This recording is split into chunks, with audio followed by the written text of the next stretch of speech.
Hello guys, welcome back to my channel. So today I'm back with another exciting video on Raspberry Pi Pico W. In today's video, we are going to cover the IoT part of Pico W. Basically, we are going to use Pico's Wi-Fi feature to create a web server. As usual, this video will be in detail covering all the parts from the issues you can face while performing IoT on Pico W to code explanation in detail. Without wasting any time, let's start with this project. So for our project, we are going to detect motion and measure the distance at which the motion was. So for this purpose, we are going to use two sensors. I hope you guessed correct. For measuring the distance, we are going to use ultrasonic sensor, and for motion detection, we are going to use PIR sensor. So without wasting any time, let's start with the circuit diagram. So here you can see this is our Pico W and this is our two sensors, our ultrasonic sensor and our, so both the VCC and ground pins of the both the sensor are connected to 5 volt power supply and ground. We are going to connect our echo pin to pin number 2 of Raspberry Pi, and we are going to connect our trigger pin to pin number 3 of Raspberry Pi.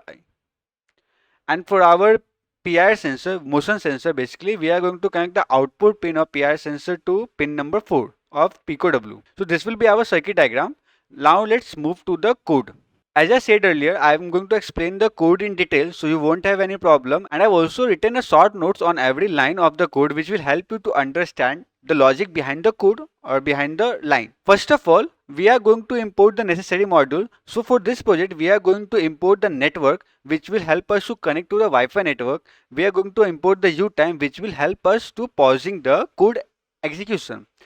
Next, we are going to import the socket which will help us to create a web server, and then we are going to import JSON which will help us to send the sensor data to the client, and we are going to import the pins to initialize the interfacing between the sensor and the Raspberry Pi. Now moving to the next part of the code. This part of the code covers the Wi-Fi credential. So you have to put your SSID and your password here. So I put my SSID and password here, as you can see. So moving to the next part, we are going to initialize our pin numbers for the Pico W. So we are going to use the trigger pin of Raspberry Pi for the pin number 3 of Pico W, echo pin to pin number 2, and PIR sensor, which is motion sensor, to pin number 4. Also, we are going to mention that pins are output pin or input pin. Moving to the next part of the code, this part of the code connects to the Wi-Fi, then it waits for the connection, and then it handles the connection error. Basically, it creates Wi-Fi interface in the station mode which tries to attempt to connect the network using the credential provided above. Then it creates a loop of 10 seconds for which it will wait for the Wi-Fi to connect. As you can see, it will continuously this message of waiting for connection. If the Wi-Fi is connected, it prints connected and also print the IP address. If Wi-Fi is not connected, it will say Wi-Fi connection failed. Moving to the next part of the code. So this part basically covers the working of the ultrasonic sensor. So as you know, the ultrasonic sensor has two things: transmitter and receiver. So as you know, an echo is created which is sent by the transmitter. So the transmitter sends an echo, and when it hits something, it gets reflected back and it is sensed by the receiver, and the distance is calculated. So the distance formula is here. You can see the distance formula is here. We are using this speed of sound here, which is 343 meter per second for the calculation. Here you can also see that it is generating the echo for the short ultrasonic pulses, this echo. Moving to the next part of the code. So this part of the code basically is for the web page, how it's going to look like. So here you can see we have defined our web server title, and also we have defined our how the background will be, all the stuffs, and what will be the text font type, and all the radius and all. I will let you know that how our web page looks like. After that, this is our JavaScript. So this script basically is responsible for receiving data from the Raspberry Pi Pico W. Here you can see that it is getting the distance data and the motion data using the JSON. And then here the data is displayed. Here you can see the function is called and the data is displayed, the distance and the motion continuously. Moving to the next part. So this part of the code is responsible for the continuous connectivity from the Raspberry Pi Pico W to the server. Basically, this function waits for the client request, then processes the request and sends the appropriate response. Here you can see there's a backslash data. So basically, backslash data is requested from using the URL, and if it will respond to the sensor data. Here you can see we are creating a JSON for retrieving the distance and the motion data. These lines here you can see that it is responsible for sending the HTTP response back to the client, and also we call the previous defined web page functions to get the HTML content from the main page. At the end we closes the client so that we are going to freeing up all the resources and allowing the server to handle other incoming connections if.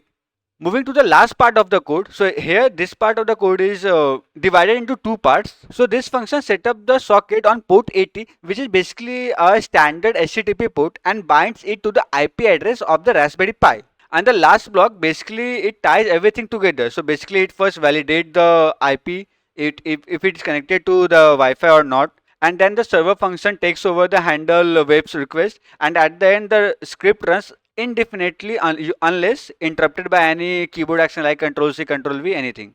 Now we are done with the coding part. Now we will move to the next part, which will contain the practical presentation of this project. So we are going to put our code in the Thorny IDE, and then we are going to run the code and see what are the value we are getting on the web server.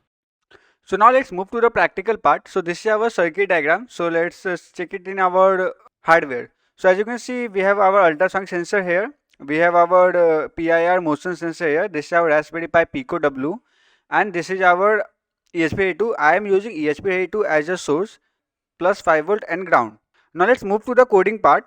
So for the coding environment, as I earlier mentioned, we are going to use Thorny. So let's launch the Thorny.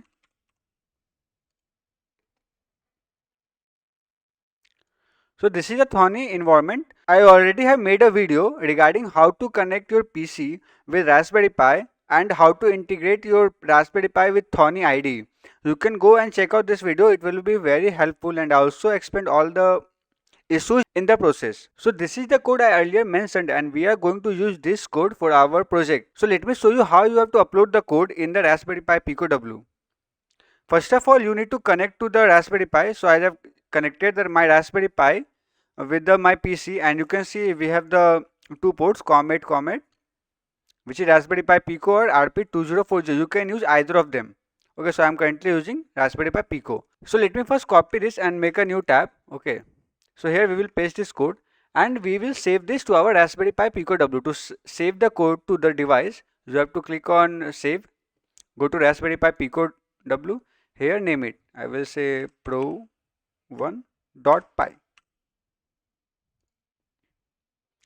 The output we are expecting from the code is that first it will try to connect to the Wi-Fi. Okay, for the 10 seconds. If it fails to connect to the Wi-Fi, it will say that Wi-Fi connection failed. After that, it will show you the IP where the web server is hosted. Let's run the code.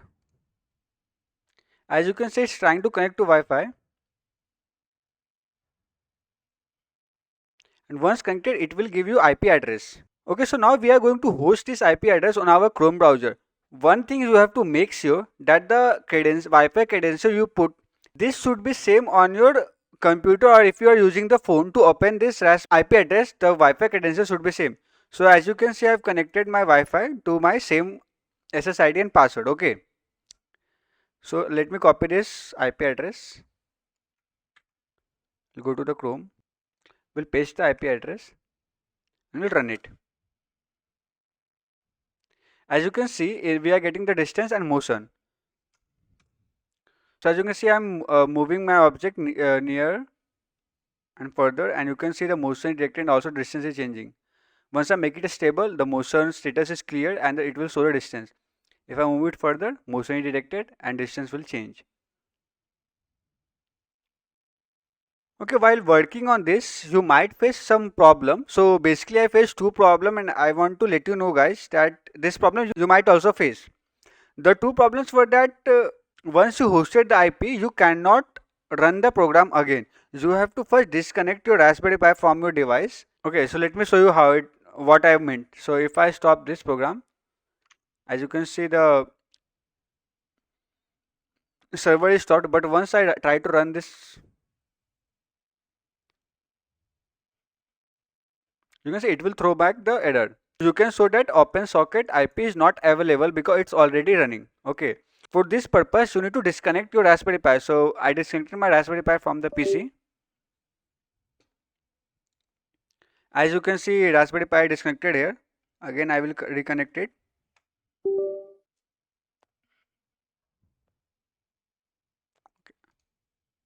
So here you can see I have the Raspberry Pi. Let's stop this code and we'll run it again. Okay, so let's run the code. So once the IP is connected, you also need to reconnect your Wi-Fi too. Okay, it shows the connected, but it won't work. As you can see, I will copy it and paste it in my Chrome. Now it won't work. As you can see, it's a throwback. It throwbacks the error. So let me reconnect the Wi-Fi also and also the device.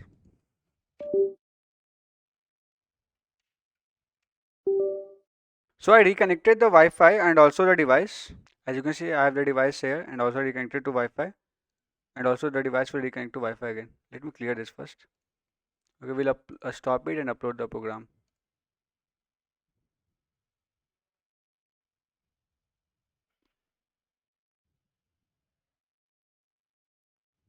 Now we have the IP address. Let's copy it and paste it to our Chrome.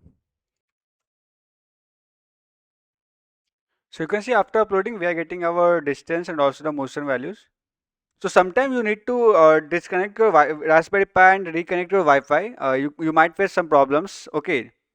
If you face any other problem than this, then please let me know in the comment section. And also please check out my last video. I will also put the link in the description.